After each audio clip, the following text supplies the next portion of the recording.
Hello everyone, welcome to another episode of the Daily Gwei Refuel, where I recap the latest news in the Ethereum ecosystem. I'm your host, Anthony Sassano, and today's the 2nd of September 2021. Alright everyone, let's get into it. So, I was thinking about kind of like the crypto ecosystem today, as I normally do, right? And thinking about the term multi-chain. And I put out this tweet where I said, the crypto ecosystem has been multi-chain since the first economically relevant fork of Bitcoin, which was obviously Litecoin. I think Litecoin was forked back in 2011, got value, still has value, still worth billions of dollars to this day. And then I went on to say, so I don't think the question is, will the future be multi-chain? Rather, the question is, which platforms will have the most market share in a multi-chain world? Now, I wrote about this in the Daily Gwei newsletter today, but just to quickly summarize it, on the refuel here, essentially, there's this thing called a power law distribution, which essentially says that in kind of like networks, 80% of the activity will be kind of concentrated in a small amount of winners, like a handful of winners, and 20% will be what's called the long tails, like everyone else, essentially. So you could imagine the crypto ecosystem as being 80% of the activity and the relevance and everything revolves around Bitcoin, Ethereum, maybe a few other platforms out there, like maybe some layer 2's. I'm talking about in the future, right? Maybe some layer 2, some other chains, some non-smart contract chains that exist to do things like what Arweave is doing with decentralized storage and all that sort of stuff. And then you have the long tail of these things that exist, but they don't necessarily have very much activity. They just kind of like have their own little niches and stuff like that, which I fully expect to happen. I don't expect Ethereum to be the absolute winner and to actually kind of like account for everything in this ecosystem. I believe Ethereum will be the biggest platform. I believe it will be the settlement layer for the world, but I don't necessarily believe that it's going to have all the action over the long term. It hasn't ever had that. Like if we include Bitcoin in that, Bitcoin dominance has gone down over time, of course, against ETH, but in terms of like just the way the world works, we're never going to have like this monoculture where there's just one platform to rule it all. That's just never going to happen. And I don't think that's an issue. I think that's fine. I think people can use what they want to use, and developers will build on what they want to build on. But at the end of the day, I definitely still think it's going to be a power law distribution. I don't believe it's going to be a thing where you have 100% of the ecosystem being Ethereum or 100% being Bitcoin. It's going to be that kind of like long tail with a handful of winners at the top. Now, let's talk about the size of this opportunity. What is the 80-20% in dollar terms? Well, if you believe the total crypto market cap is going to be, say, $100 trillion, right? Which I think it will be one day. I think it'll be more than that. I think it'll be like a few hundred trillion over the next kind of 10 years or something like that. Then let's just take the $100 trillion number for that. So if you're 80%, that's obviously $80 trillion, and in that 80% is going to be, in that $80 trillion is going to be, I believe, even though I'm obviously not very bullish on Bitcoin, but like I still think Bitcoin's going to be in that 80%. Ethereum are definitely, some of the Ethereum layer 2s, not all of them, but like a lot of them. Some other chains as well, and kind of like from there you'll have the long tail, which is the other 20 trillion of like all the other stuff that we see today in crypto that already accounts for the long tail. If you look at the market caps today, it pretty much already is a power law distribution. So I expect that to remain, but people are always speculating on like how that's going to look in the future, right? Like what chains are going to be in the 80%, what are going to be in the 20%, and that can change over time. It's not a static thing. But if you think about it in percentage terms, say 1% of that 100 trillion, if you only capture 1%, if your platform only captures 1% of that $100 trillion, well, you still have a $1 trillion market cap. No crypto except Bitcoin has gotten to a $1 trillion market cap, and Bitcoin only got there briefly. So, in saying that, if you are a platform right now and your market cap is $100 million and it goes to $1 trillion, that's an absolutely massive opportunity, right? That's 1,000x or more than that, I think. Like, I think it's like a 10,000x or something like that, if I'm doing my math correctly.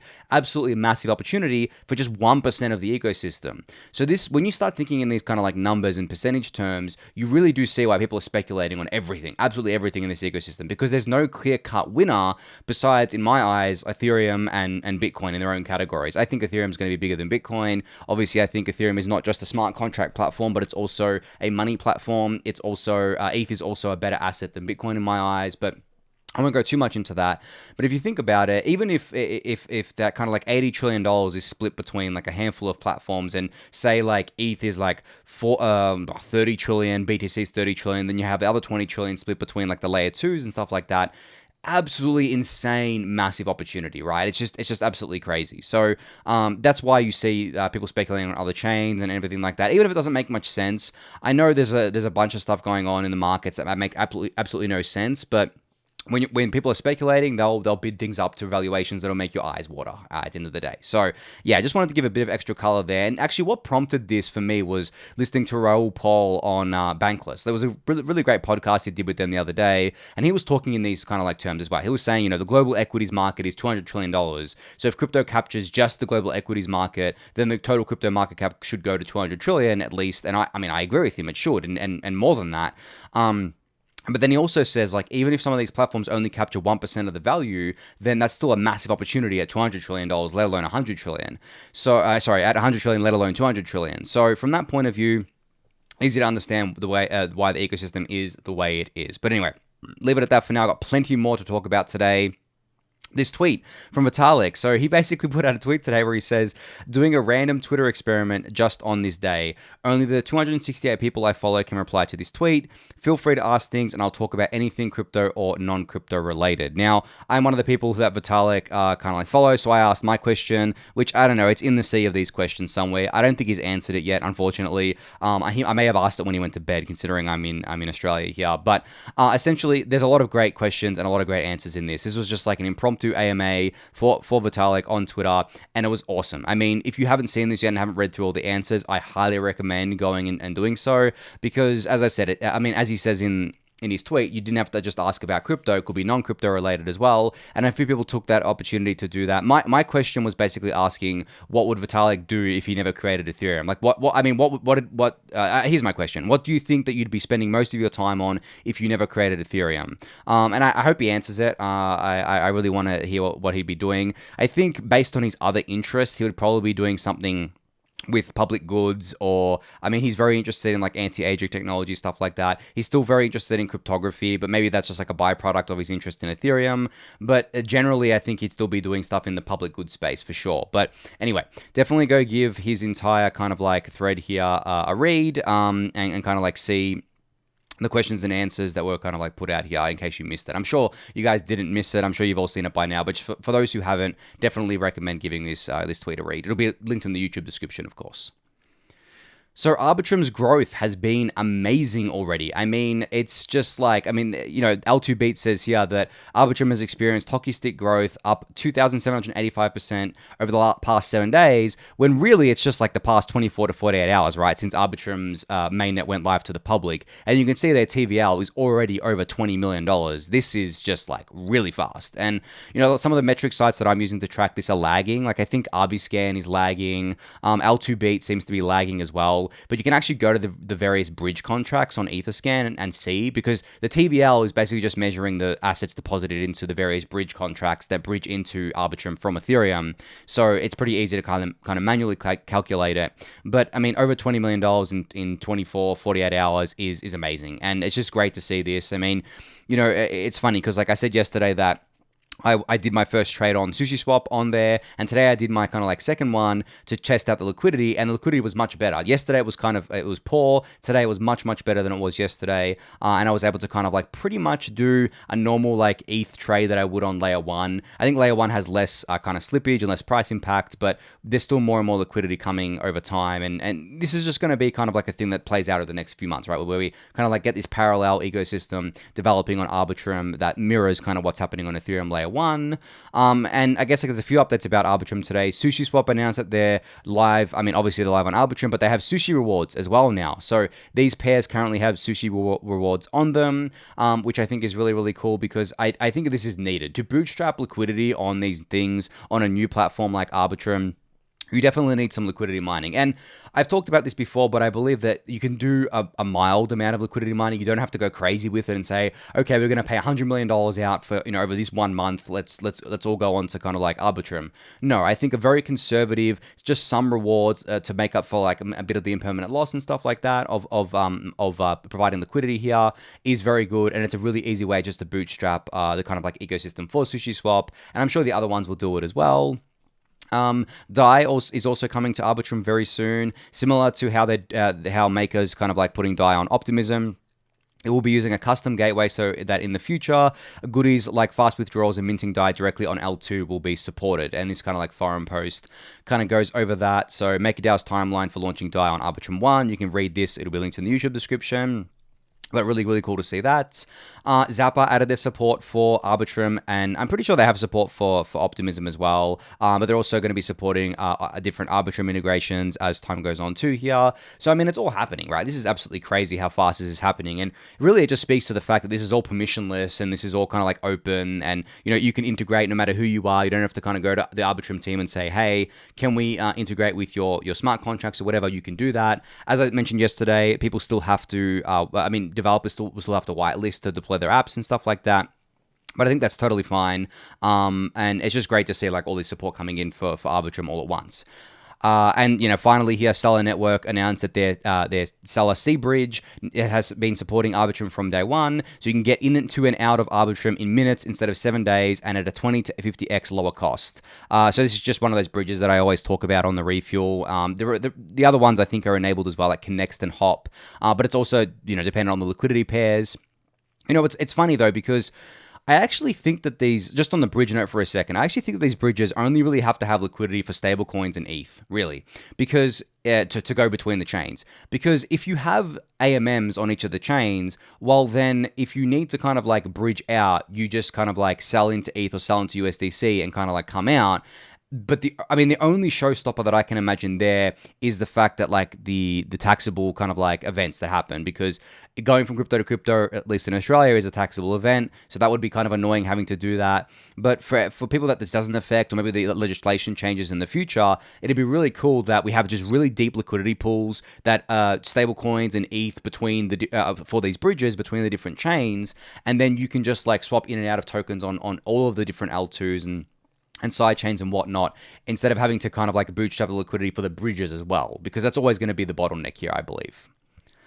And Arbitrum isn't the only one getting love. Chainlink is now up and live on Optimism, which means near real-time price feeds and near instantaneous confirmations, plus low gas fees equals crypto nirvana on optimistic Ethereum. Now, this is really cool because it means that more apps can now deploy to Optimism that rely on Chainlink for their app to work. So something like Aave, right, which relies on price feeds to make sure that they can track the value of the collateral assets backing the loans on Aave and things like that. Obviously, there's a bunch of other apps out there that also use kind of like Aave that tap into that, like Yearn, and I mean, like when Curve gets deployed, Yearn can kind of tap into that and then tap into Aave and stuff like that. So yeah, I mean, there's always these apps that have the dependencies, like Alchemix as well. So having the core infrastructure providers like Chainlink up and live allows for all these extra apps to come on board here, which is really, really cool. And I guess I tweeted out about Optimism today saying that Uniswap on Optimism had a record trading volume day yesterday as well. They had almost $7 million of 24-hour trading volume, and I just said here slowly but surely, because it has been a slow kind of progression here, and this is by design. Like, I had some people in the comments kind of say, you know, this just seems like really, what did the comments say? It said something, is that live for everyone to use? Do pools need to move, or is that in a beta? $6 million is super small volume if Uniswap does over $1 billion.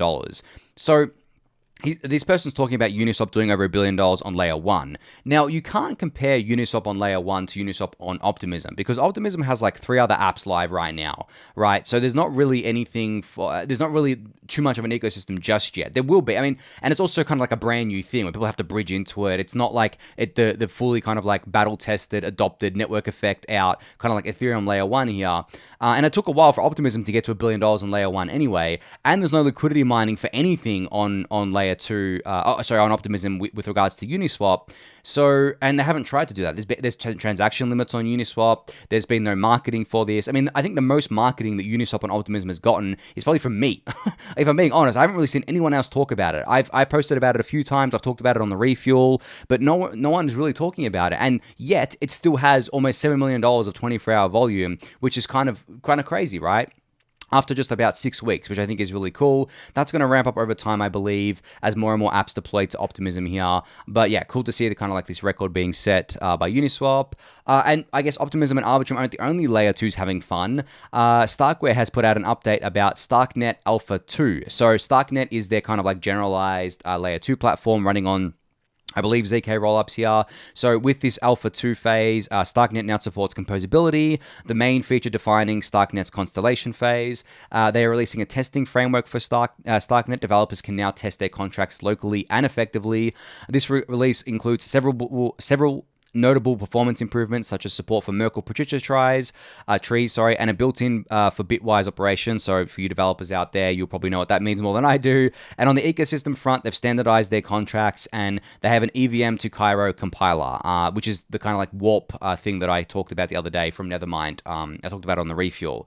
So, I mean, this is really cool because I think what's happening now in the layer 2 space is that because these things are going live like Arbitrum and Optimism, and some of the other ones out there, there's been a fire lit up under everyone's ass, and everyone's basically like, oh my god, we have to get our stuff out there, we have to release it, we have to do it now. And they're not rushing to the point where they're making kind of like trade-offs, or they're kind of like launching when it's not secure to do so. This is why some of the layer 2s take so long to launch. Like Arbitrum took longer to launch because of that. Same with Optimism. You need to make sure that these things are secure, and they have guardrails and stuff in place, as I've discussed before.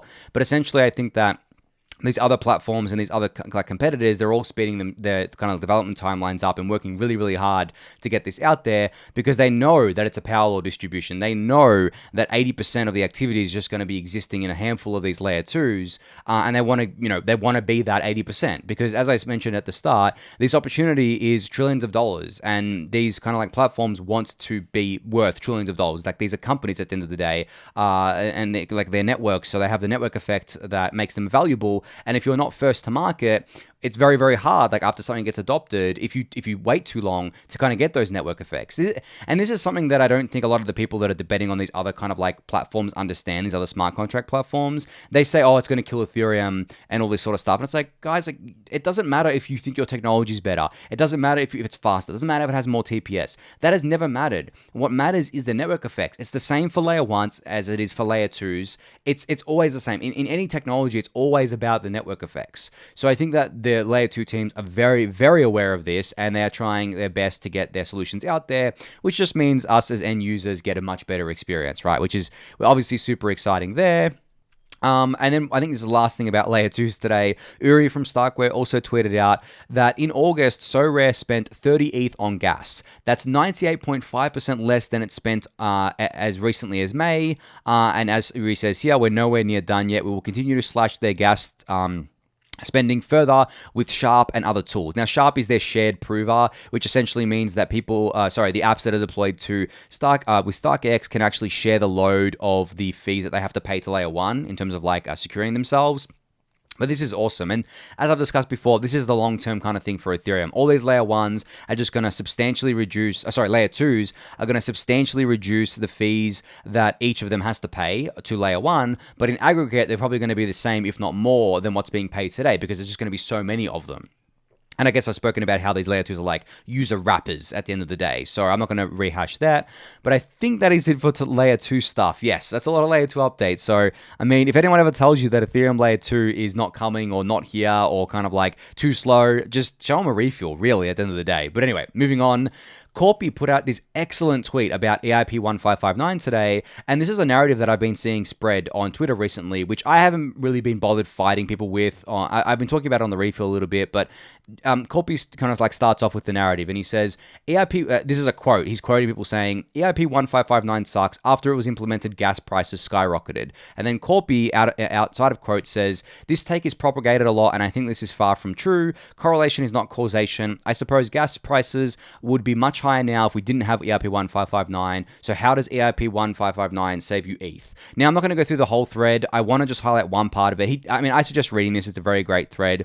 But one part of it is where he basically explains why the gas fees are higher, and this should be obvious to anyone who actually understands how the fee market works, which admittedly is not many people, and I get that. It can be quite a technical thing, but I hope that the Daily Refuel viewers and listeners, you guys all understand this. But essentially, this is why gas is insane. It's not because of EIP-1559, it is because of NFT mania.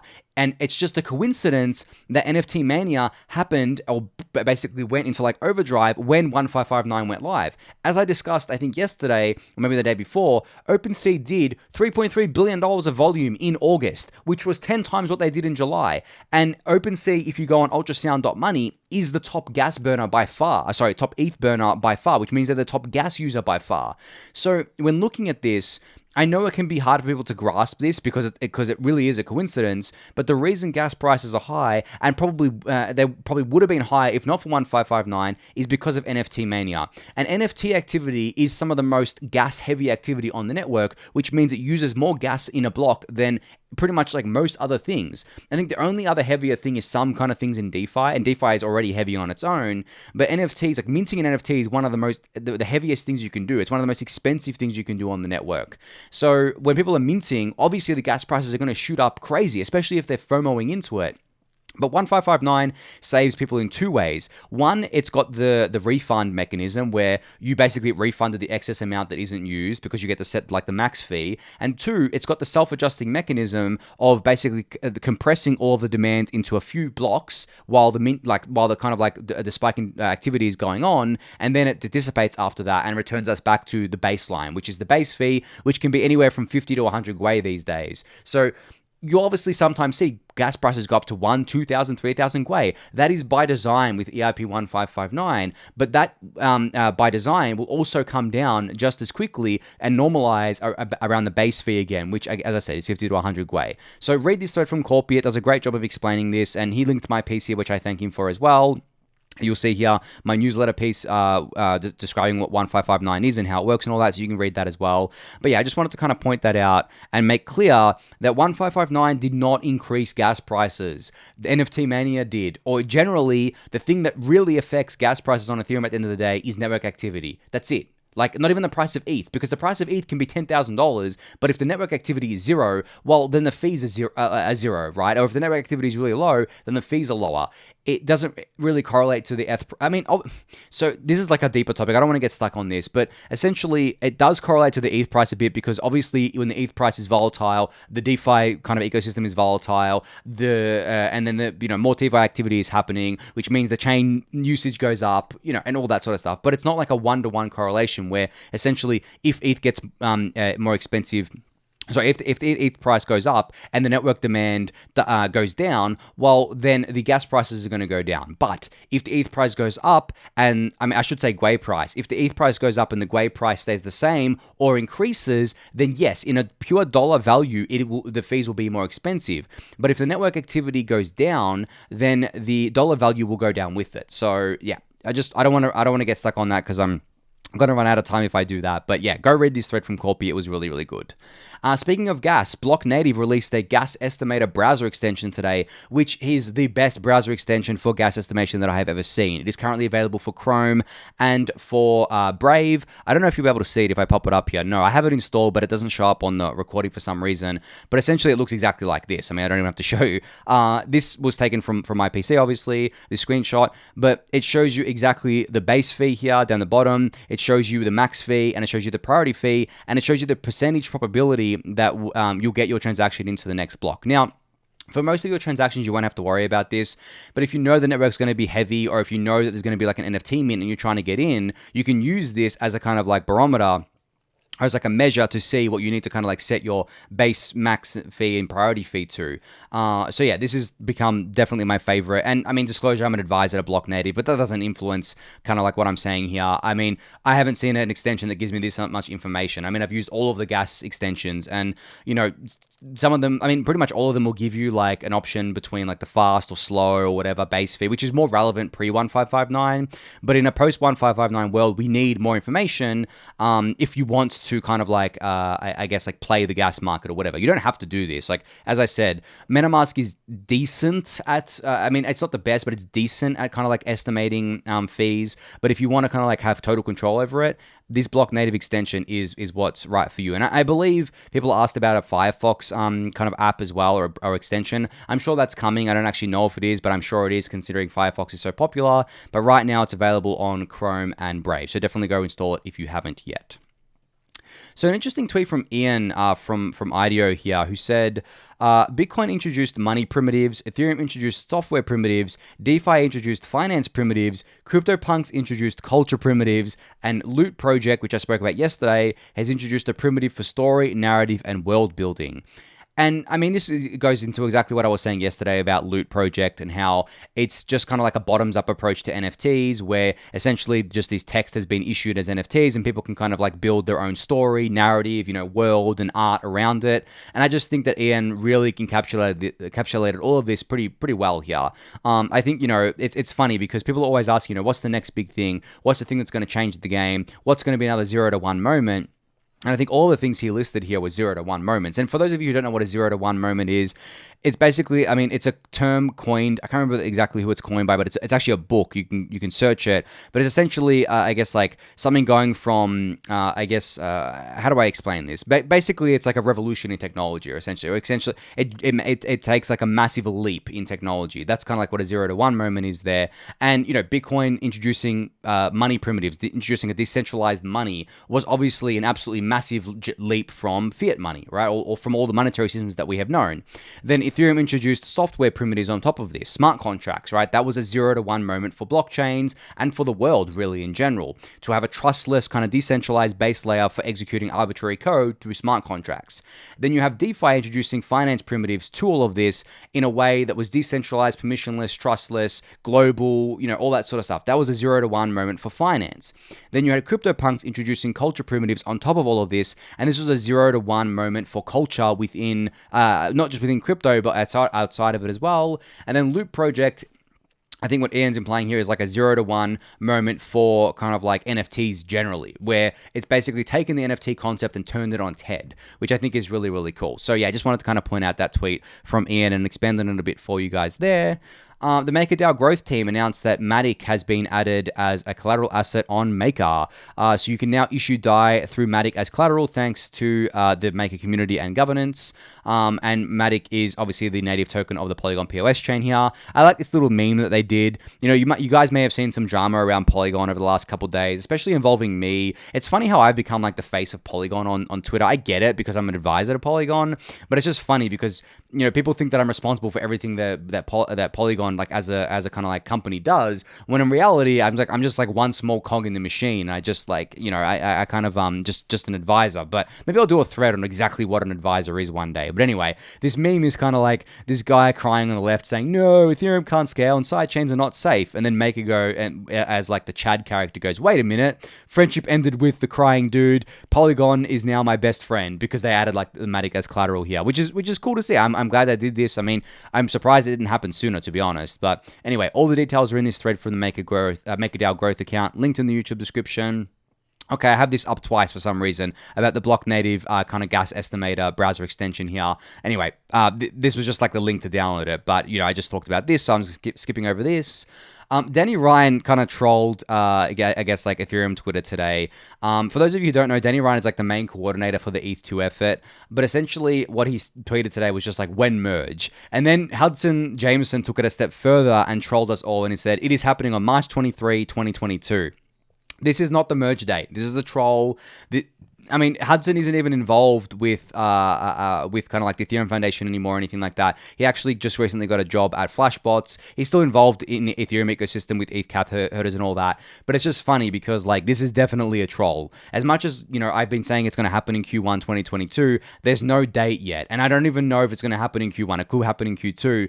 But I just wanted to kind of point that out for people who may have seen this and may have thought this was real. No, it's a troll.